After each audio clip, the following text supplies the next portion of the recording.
Hey. Is my microphone on? Can you hear me? Do I need to call in back up? Come on, Cletuses. Come on in and make yourself at home. Welcome to this week's episode of the Cold Calling Podcast, Season 2, Episode 16. Woo! We're in for a doozy. I'm your host, Larry Long Jr., CEO, that's Chief Energy Officer of LLJR Enterprises. Super excited. The Cold Calling Podcast is powered by our great friends at Monster Connect. Roar! Leveraging technology to deliver actual conversations. Yes. Can you hear me now? With B2B decision makers. We want to have those conversations. Leveraging technology, leveraging human resources to help you succeed in sales. And that's why we're providing the Cold Calling Podcast to help you elevate your game. Now, it's my great honor.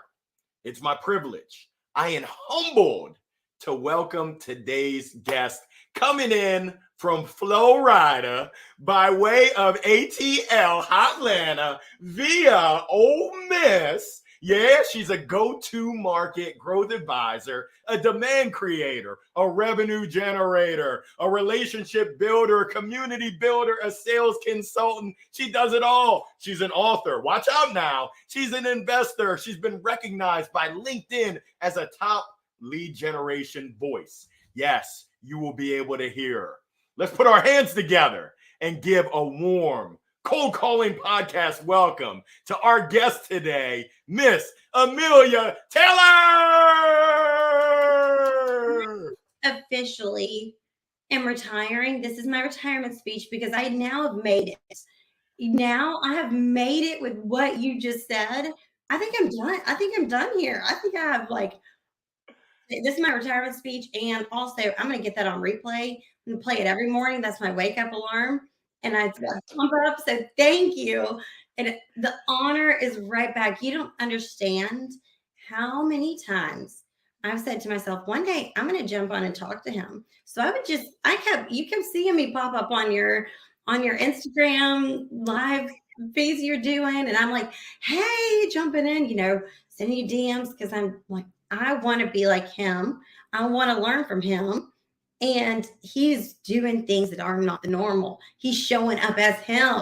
And I love it. So I am honored. Oh, welcome. You're making me blush. We're not worthy. Thank you so much for joining. I like to kick off. Our viewers, our listeners, those that are tuning in live, those that are watching the replay, #replay, they want to know, who are you? What do you do? And why do you do it? And I know in sales, you're not supposed to stack. I think I triple stack, kind of like my pancakes. But we want to know, who is Amelia Taylor? What does Amelia Taylor do? And why do you do it? The mic is all yours. I wish I grabbed one of my girls' mics like that. I'm into it. Oh, man. All right. Well, Amelia Taylor is as real as they come. I can tell you that right now. And that I will not stray away from being my authentic self, because I know it's a superpower of mine. I overtalk and I am unapologetic about it. And that's that.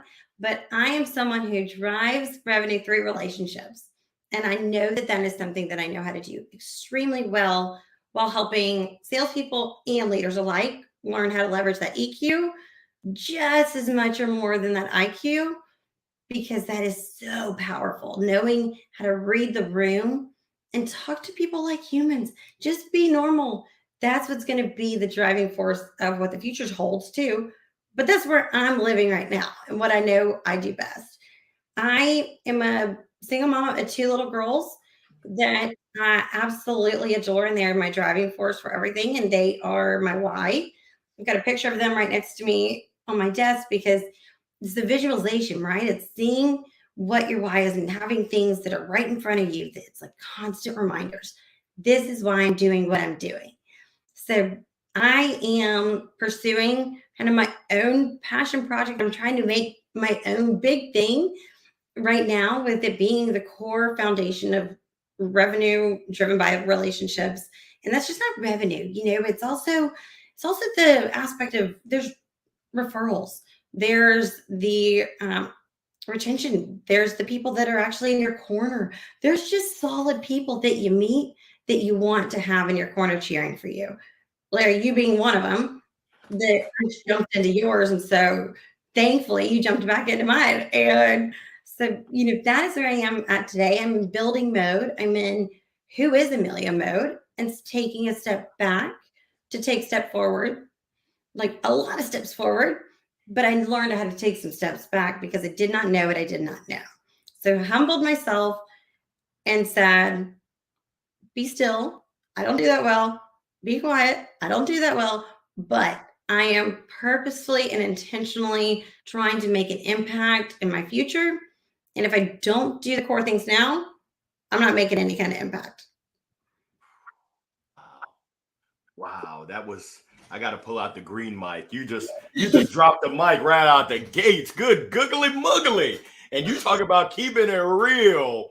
We appreciate that authenticity. I love to hear what you're sharing about relation, referrals, retention, revenue. These are some of my favorite R and your why, those beautiful little girls of yours driving you. Ooh, I cannot wait to see what you got brewing up. Now, I like to get started with a segment I call Spill the Tea. And I heard a little birdie told me, it wasn't Twitter, but a little birdie told me that you were, and you might still be, a baller, shot caller. I don't know if you're a brawler or maybe you are, but tell me what's going on. Oh, basketball, you're a hoopster? I mean, let me just say who won. I have a few guesses as to who might have said that. 2, I challenge whoever it is who said it. And 3, the left hand 3-pointer, it's pretty powerful. I'm not going to lie. So that shot, I still got to listen. I will go. And if my girls are asleep, sometimes I'll go outside to just like clear my mind. And I just will listen to some gangster, some music of some sort and like get in my zone and just shoot. And I'm like, everyone's driving me crazy. I'm just going to go shoot and I'm going to pretend like I'm like still in college, high school, all of that. But I've always been someone who has looked at everything as a challenge. And I try to maintain that mindset so much because it's either when things don't go your way in life, you either look at things as like, I'm going to go over that and I'm going to hurdle over that, or I'm going to go up that massive mountain to get to the other side, or I'm going to just lay down in front of it and I'm just going to sulk in my misery. And I refuse to be that human. I refuse because I've overcome enough and have the foundation built inside me to know I'm not doing that. But that said, it's okay if you want to take an hour or 2 weeks, whatever, to breathe before you jump over that mountain, right? Before you try to tackle it. And I think that's so important to know it's okay to breathe a little bit first. So I went on topic. So I did. So a challenge that was brought to me when I was at Ole Miss. Granted, I'm 5'6". Let's just throw that one out there, okay? And I'm not the typical baller girl that you would think. So people are, I've been told, you sound like a valley girl and all things. I'm like, listen, when my mom put me in a cheerleading outfit when I was in 3rd grade, I turned around and crossed my arms and sat down and watched the boys play football because I refused to cheer when I could have played, but I couldn't have played. They were all boys. But I wanted to go play. So I challenged my parents too, of course, but I brought this challenge to my attention when I was in my freshman year at Ole Miss. And I went to Ole Miss not knowing a soul, wanted just to kind of start fresh and a challenge again of like, let's just go meet new people. So I did, and there was this girl named Maggie who was in my dorm, and she would always be going back and forth to the gym. And I was like, where are you going? One day I just asked her, she already had a ball with her, and I said, where are you going? She said, I'm going to scrimmage with the Ole Miss players. And she goes, we want to go. Do you play? And I said, I play, but I'm not going. And so after like 6 months, she would not stop pestering me. I said, fine, I'll go. So I go to play. I had the best time ever. And I was like, okay, I'm a little bit out of shape because I'm not in high school anymore, even though we're a little bit into college. You know how college is, especially SEC. So I've been partying, but I'm not really paying attention uh, to my athletic abilities these days. But I just jumped in and I was like, I can hang a bit. And so not great, but I can shoot. I can do what I know how to do best.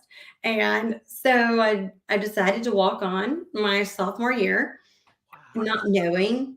I thought, okay, what's going to happen? And it's kind of the same with like, let's go to cold calling, right? What's going to happen? They're going to hang up on you, right? Same thing. What are they going to do? Reject me? Okay, that is what it is, and that's life. So you just move on. So I end up making it. Did I play? Only if against like Kentucky, like no, obviously that's not a game that they would ever put Amelia Taylor in. But was I able to say that I walked on and was able to play D1 basketball for a bit? Yeah. And that was something I like. My high school basketball coach is my mentor to this day, which is really cool. So when I called him, told him, he was like, "Hey, are you joking with me?" He's like, "I told you you had it in you." And he just would pour life into me all the time. Or he would say, he would, get me in shape too, saying, like, get your stuff together. Like, you're meeting me in the gym at 5 a.m. because I don't know what you're doing over there, but you're not paying attention to anything going on. So just, that's where I've just taken relationships like that and pour them into where I am today, saying that was such a big monumental thing that he was doing, pouring into me and gearing me up to being able to challenge myself too, of saying, like, you can do anything you put your mind to. And people like that who surround you, you surround yourself with those people too, or those who just want to invest in you. It's like, God almighty, that's the people that you want to sit at the table with and continue to just pour into them, even if it's not where you can give right at that time. And I was talking to Kevin Dorsey recently, and I said to him, I feel guilty because I'm in this growth process right now, and I feel like I'm getting more than I'm giving. And he said, no, no, no, do not think like that. Because Amelia, when you can give, I promise you, you'll give back, knowing who you are. And I thought that's the best thing that I needed to hear. I needed to hear it's okay because people genuinely care to give. Ooh, that's powerful. You There's a talk lot about your I about me. love that. You are a baller, a shot caller, and a brawler. I love that competitive spirit. I love how you tied in the power of relationships. And I saw one of your recent posts that referred to Jim Rohns. You're the average of the 5 people you spend your most time with. That is absolutely awesome. Now, I'm curious. I know that you're furious producing content. You're out there, you're a content creating machine. And being that this is the cold calling podcast, I would love to dig into your insights. What is the power that you found around creating content when it comes to sales, when it comes to cold and or warm calls? Walk me through what's been your experience, Amelia.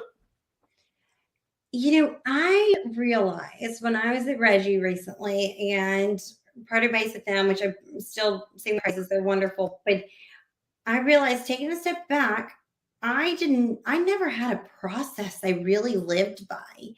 And then I had to kind of go, okay, here's the pros and cons of having a process. Should you have one? And Rosalind Santolena, if you're listening, yes, you should. She's queen of process.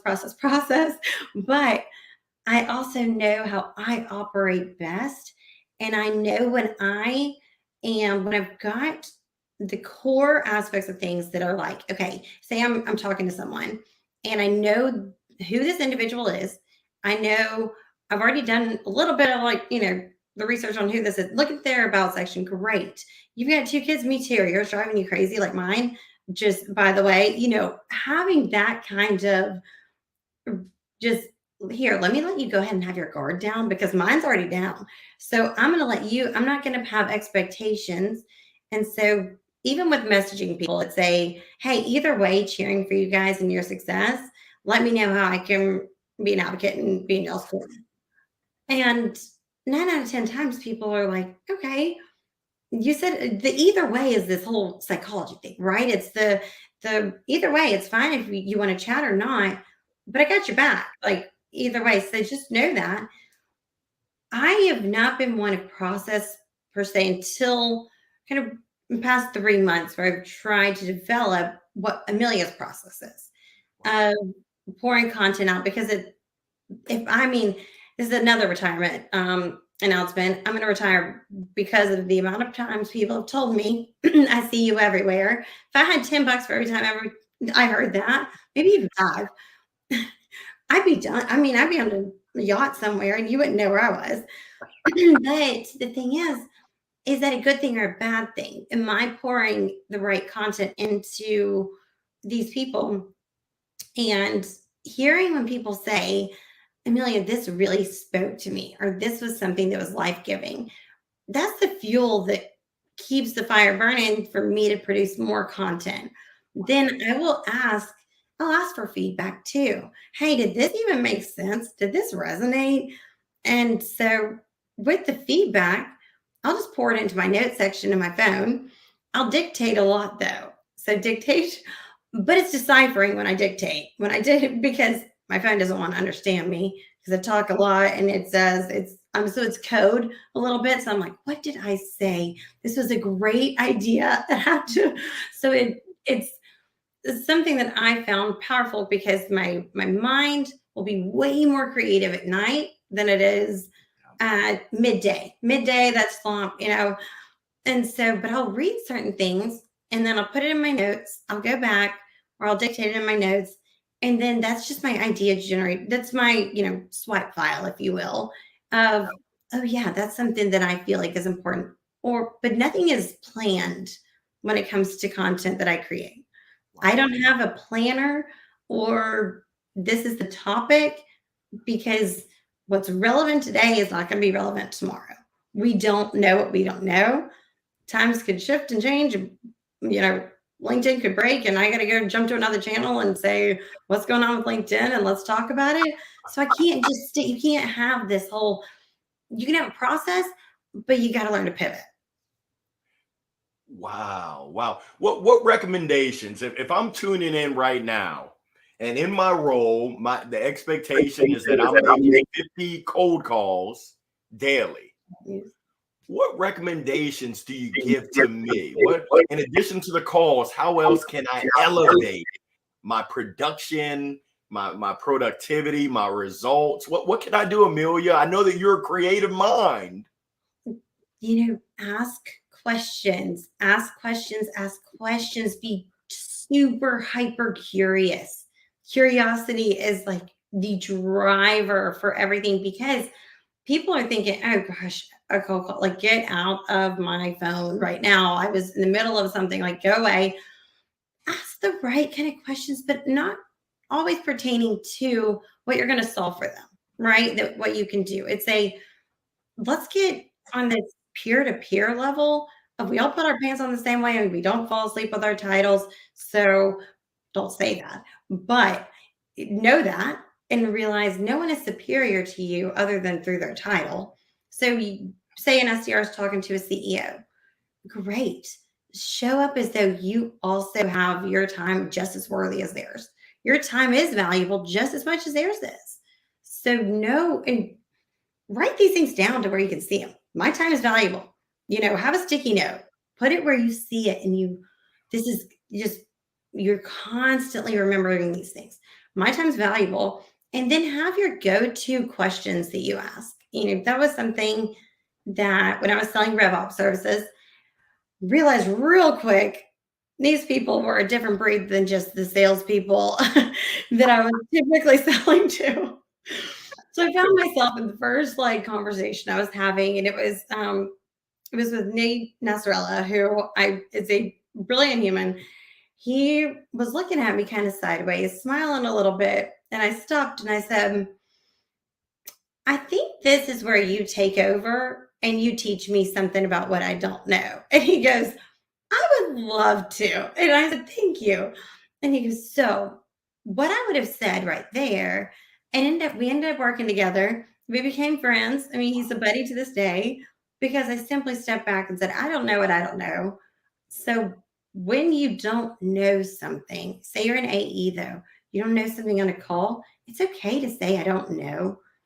And pride is the enemy, ego is the enemy. Drop that on the floor right now. All of you listening, drop it. It is never going to be beneficial for you and your gains and your growth. And knowing that your time's valuable, knowing that there's questions that really are going to psychologically be drivers in producing the revenue through that relationship you're trying to produce, that's going to be the big game changer. Get a list of 10, like go-to questions when you don't know what you don't know. Yep. And then really lean into that EQ. You don't always have to just lean on that IQ of like knowledge. There's a whole lot of knowledge when it comes to that EQ of knowing how to read the room. Wow, that emotional quotient. And I love how you talked about the power of probing. You don't know what you don't know. So curiosity might have killed the cat, but that's the key to having success in sales and lead generation. Oh my goodness. Now you dropped a lot of nuggets there. I was listening. You talked about the power of feedback. When it comes to your content, what's been the best feedback that you've received? And I'm going to stack. I'm going to do 2 questions. I want to know what's the best feedback that you received, and what has been the most impactful content that you put out where you've had people say, wow, that really resonated with me. So you shared something with me when I came to you, and this is not just because I'm talking to you, but I've heard this a few times, and I think I shared this with you too, that Amelia, you need to focus. And because I'll go here, and we know that. Look at this. I'm focused. We don't know where we're going in life, and we don't know what we're going to be when we grow up. Clearly, we don't know. But guess what? Oh, wow. What is that? Look at the confetti. Do you see that? Wow.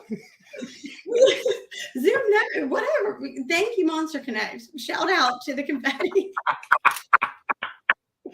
No, we don't know. Have you, or like, the thing is, I don't remember your question right now either because I didn't stay focused. So say it again because confetti threw me off. It's all good. The first one is, what's been the best feedback that you've gotten? Now, you said focus. Has there been any other feedback you've gotten around your content? Yes. So the content being geared towards those that I'm going to really impact in the future. So that's something that someone shared with me. They were like, okay, if you're talking about things that everyone else is talking about, this isn't going to be beneficial in the long run. So this is something shared to me a long time ago because I was going with what everyone else was saying, but my own rendition, kind of like playbooks. Everybody's got one, but everybody really has just bounced everyone's ideas off their own and called it, their own little playbook. But really, you got everyone else's one pager in there and you just bind it together. So bound, bind it, whatever. So, but I took that to heart of thinking, I need to go and invest in other people too. And the feedback that I've gotten in a positive way is that thank you for being you, because that helps me realize I can be me. And they've been doors too to people saying, leaders saying, hey, can you come help my reps just like start? And there's nothing I can do to go and literally physically make your reps go and start posting. But I found myself starting to produce content because I've loved to write since I was younger. So I've got these notebooks full in my garage right now from probably 7th grade on, where I would just write at night. And it's, I'll go back sometimes and I'll just kind of flip something open. I'm like, dang, Amelia, you were smart in 9th grade. Like, you're making bad decisions, but like, whoa, powerful little like choice of words there. And those are idea generation things for me too, with seeing, okay, I knew something then that I forgot. It's been in the back of my mind, but the noise of everything going on around me has distracted me from what it is at the core that I know, that I knew in 9th grade, 10th grade, whatever. But sharing things that have been personal too, personal stories, growing, failures, share your failures, people. Like, people want to know not everything's like all these roses and stuff, which I don't like roses to begin with. So then, like, I'll take hydrangeas all day, southern thing, but uh, it's not roses out there. Nothing is, and we know this. So go against what everyone else is doing. Look at and read a piece of content and think, here's their perspective, but what's my perspective? And then bounce that off into whatever whatever channel you're producing your content in, and come up with your own way of thinking. Like, you are you, and there's no better you than you. Dr. Seuss right there. So there is no better you than you. So we don't know who we are when we grow up, right? Like, we're still kids over here. You don't know what can happen when you just show up as you. So when I started to do content, like I was saying, it was where I was in this rock and hard place. My kids and I were going to be under a bridge or under a roof.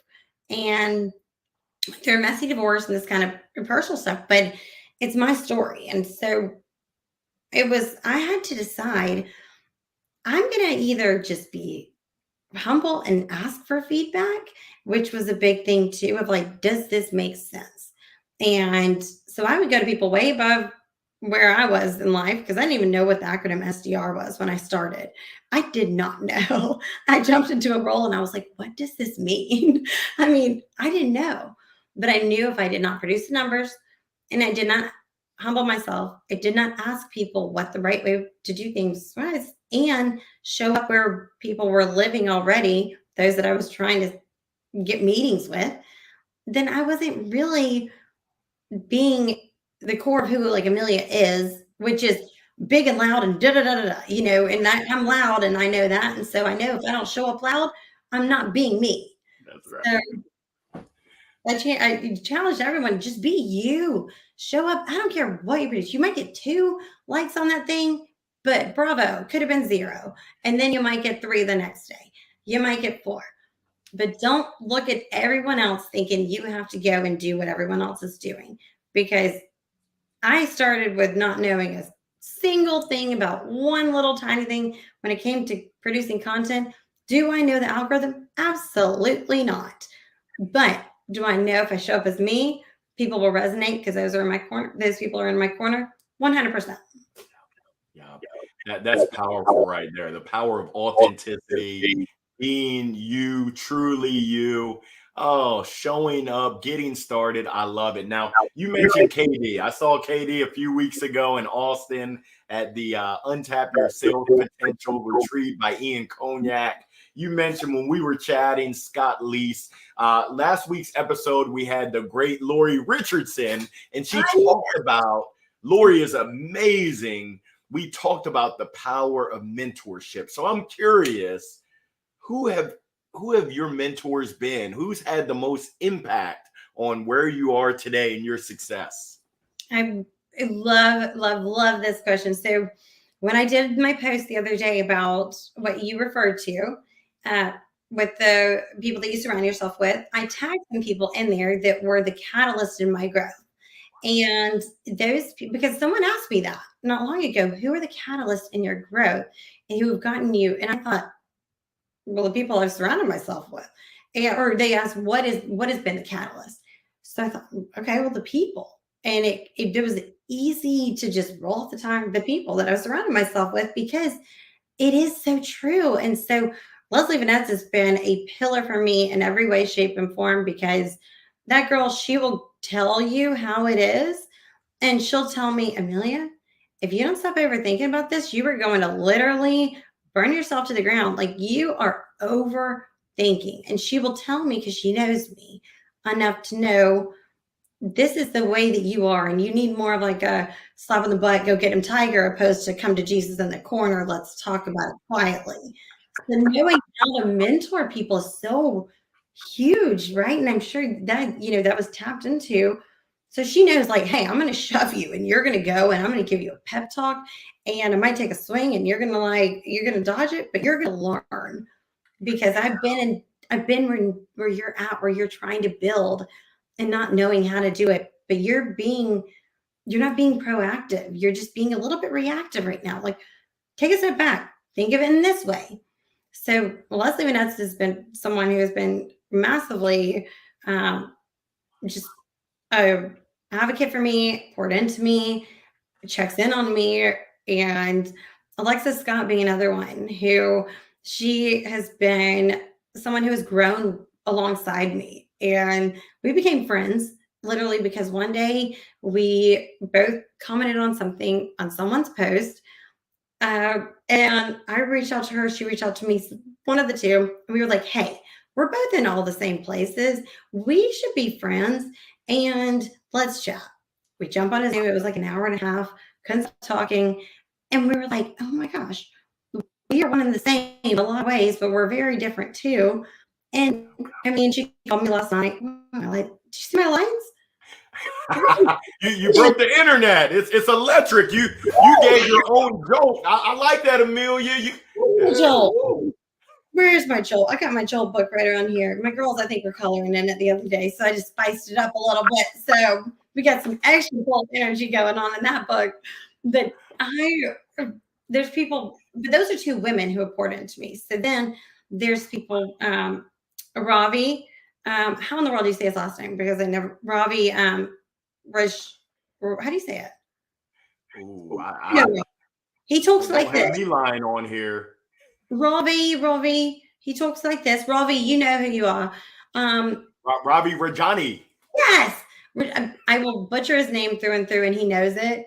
And he's well. I'm going to send this to him later when this goes out. I'm going to send it, and he's going to laugh because he knows I can't say it. So Ravi, our friend, love to try to talk like him. He has been amazing. I was supposed to jump on his podcast the day that Reggie and I parted ways. And so I called him and I said, I don't think I can do this because I don't know what you're going to put is where I work in my title or anything. And I was like, I don't know what happens next. And he goes, okay, so let's take a step back. What are you going to do with this time you have now? And I was like, I don't know, maybe cry for 2 hours and figure out what's next. And he was like, good. He's like, put a time limit on it. And then you get your butt outside, go for a walk and go and put your phone down and think about what you want to do with this like precious time you've been given for a few months of like, okay, I have stability right now to figure out what I can do next. And that's a gift. And he's like, you got to think of things in this positive way. I mean, he's good people. And, you know, I could rattle off a million people right now, right? Like I could, not a million, a handful, because I'd rather have a smaller circle than not. Because I think those are the people who just know you to your core. And he has been someone who asked me recently for feedback on something. And I thought that is so awesome because I have admired the way that he storytells, the way that he has, the way he presents himself in ways, you know, I want to do that, but it's not my strength. So knowing so, I've asked him for feedback, going back to the feedback part of does this resonate or not? And he'll give me straight up feedback. So he asked me for straight up feedback recently, knowing I would be myself and tell him. And we had this like hour and a half brainstorming little session of like, what about this idea? What about this idea? And it was neat to see the progression of me going from not knowing what I was doing, talking to him, reaching out to him at one point in life through some community, saying, I want to be you one day because I love what you're doing. I want to be me in girl form doing what you're doing because I want to one day go and help others. You and I talked about it too. Can't help everyone. We're not helping anyone if we're helping all. So nailing down who it is that I help and funnel focusing, another LLJ phrase right there. Let's funnel to make our impact. Let's LLJ it again. And knowing where I'm going to drive that impact. I mean, those are conversations I have with him. They came back full circle where he's asking me things. And I'm like, who am I to be giving you any kind of feedback? But he thought highly enough about me because I put everything down to say, can you help me figure out things? Like, does this make sense? I'm trying to learn and grow. Of course, my friend. And it's so cool to see how that works. Wow, Amelia, shout outs Hashtag Leslie, hashtag Alexis, hashtag Robbie. And I love what you said that Leslie is able to give you advice because she knows you. I got to give a shout out to Sam McKenna. Hashtag show me that you know me. I absolutely love it. I slept in her long sleeve t-shirt last night that they sent me one time, her and her precious team, for just being in their corner. And I thought those are the people that you want. And they just handwritten note and this t-shirt and something else, whatever. I thought, it was just because I show up for them because I believe in who they are. And hashtag show me you know me is trademark, y'all. Y'all can't steal that, okay? Let everyone know. But I got you, Sam. So that is the power right there. And she nailed it from the very beginning. You show me you know them. And then I'll take it a step further. Show me you know them, but show them that you're human too. And that you can be a peer to them, not just seller buyer kind of relationship. And it can go past the sale. That's right. The human element. I love that. So powerful. And that's the way things are going to go and will go if people really want to succeed in sales. And I am a firm believer in this, and I'm claiming this as my truth. Like I said before, my child keeps doing this. I wondered where she got it from, but I'm doing it right now. So now I know she's claiming things as just gospel and truth. But if sellers do not start thinking a little bit more like really good marketers and having that, and CS, right? Having that longevity of that relationship and checking in with people and saying, hey, how's it going? Like, what's going on with you? I heard or I saw your post, you're moving soon or whatever. You just moved or the baby, whatever it is. Check up on people and just say, hey, it is more appreciative. Like people feel that and they're like, whoa, this doesn't happen all the time. And it's something that's been so just easy for me to do because it's who I am. Yeah. But that's the EQ side that I call it my street smarts just from being from Atlanta. So I say, I'm like, oh, my street smarts over here growing up in the A suburbs of Atlanta, but still growing up in the A, my street smarts have taught me that I don't need to know everything to be able to have the revenue driven and the relationships formed and the people in my corner that I want in my corner who are cheering for me and vice versa to be able to get to where I want to go. Because the stepping stones are, you don't know. So go one step at a time, not the whole staircase. Can't jump from the bottom of the stairs to the top.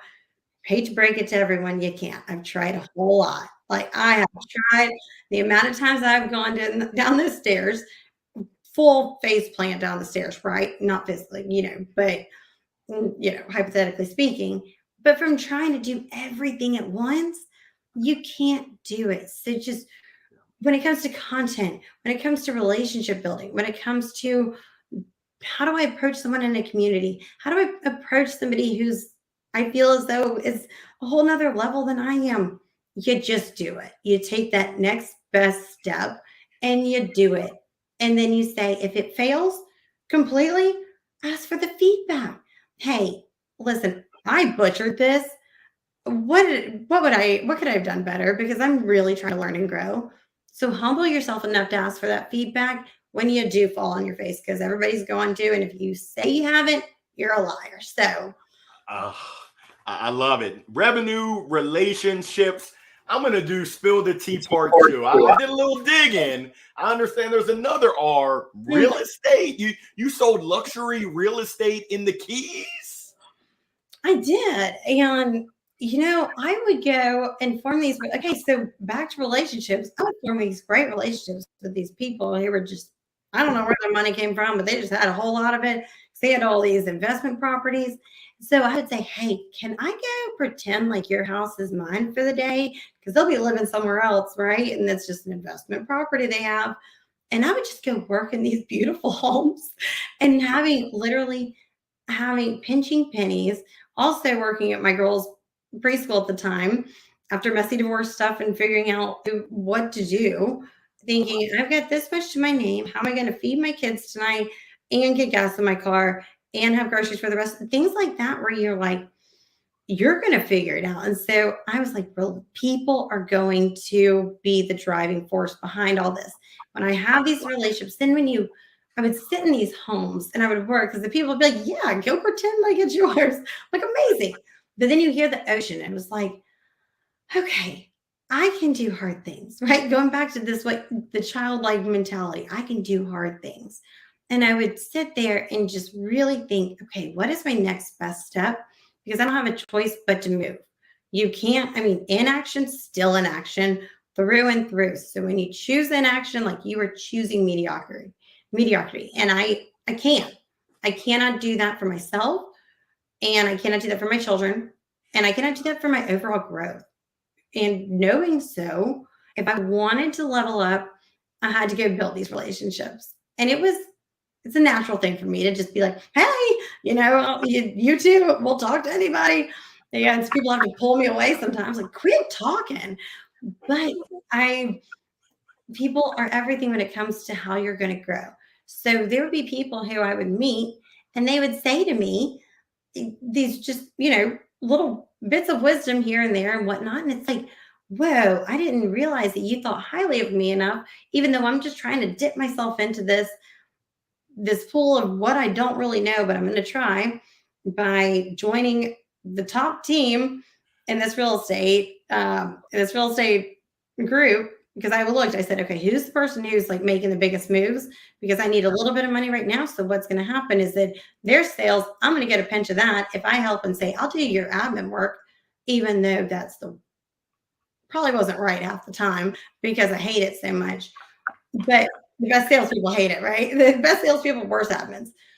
So I realized if I join forces like that, opportunities open up, and I was able to go and kind of figure out myself by developing the relationships, by being able to be in this group with these other agents who were performing really well, who I'm just riding their wave a little bit until I can get on my feet, and then go meet these people who have these homes that I'm like, I'm going to go play house here. But they're also these like brilliant minds who wanted to help me level up by saying, like, well, have you tried this? Have you done this before? Like, things that were really cool. So, all said, people first, y'all. People, pour into people, ask for feedback, and grow with people. Like, grow alongside them, learn from them, ask the questions, develop who you want to be in life, and take a step back and say, like, who am I? What do I solve for? What is my superpower? Where do I fall short? And then go be friends with Larry, because like he will tell you to funnel focus and you need to have that hashtag impact. Okay. So hashtag impact, Larry should do. That's amazing. Amelia, before we wrap, I gotta know, what's your number one piece of advice around cold calling? For the cold callers that are out there, what's your best advice? Do not go in with an agenda. Do not go in with this. There is an agenda, right? But when you don't go in with this agenda, there's an agenda to book the meeting. But people can sense, they can feel it over the phone when you're desperate or not. Yeah. Quit being desperate. Get ahead at the beginning of the month by simply being yourself, and hashtag show me, know me. It's trademarked. Sam McKenna. So do not show up with this desperation. Do not show up with saying, I will say, do not say the 27-second thing. I hate it with all my heart. Don't do it. Personal take. But the best thing that has worked for me when I've cold called is saying, hey, so-and-so, listen, I've got an idea for you. Can I run it by you? And it is not the traditional way to cold call, but it has been something that has helped me so much, because they're like, what you got? Like, okay. And then I just kind of roll with it. I'm like, so I was thinking, based off the role that you just jumped into. So I was just helping someone else do this. So then then that's where that EQ, IQ got to mash them together. Ready? Let's do this. I saw this because I did my research. Don't say that, but did my research. I know this. So therefore, I've helped them and been in engagements with a few people on your team. Also, tested out the website. And there's a few things going on here. what if we did this? But also shifting it of what if we didn't do this too? So having it like, if there is pushback, one of the big things that has helped me is saying like, well, what happens if we don't do something that's going to help you guys in this specific category, right? Like, what if you don't have the data you need? What happens going into Q1? And so that's the mentality, knowing that's the EQ right there. That's the ATL Street Smarts. And I'm gonna start that that's my new company name. ATL Street Smarts LLC. That is powerful right there. Oh, be yourself. Scrap the agenda. Hey, I've got an idea for you. Do your research. Oh, Amelia, that is an amazing way to wrap this episode of the Cold Calling Podcast. I cannot thank you enough. Let's give a warm round of applause. And I encourage each and every one of you tuning in. Please join us next Wednesday, November the 15th. Same bad place, same bad time, 1 o'clock Eastern, 10 o'clock Pacific. For our next guest. Yeah, we got the fireworks. This is going to be a mystery guest. We don't know who we're going to show you on the 15th, but we expect you to be there. Thank you for tuning in. Amelia, thank you. Wishing you all the best and continued success. We can't wait to see your bright future ahead. Right back at you. Thank you. Bye now. Bye.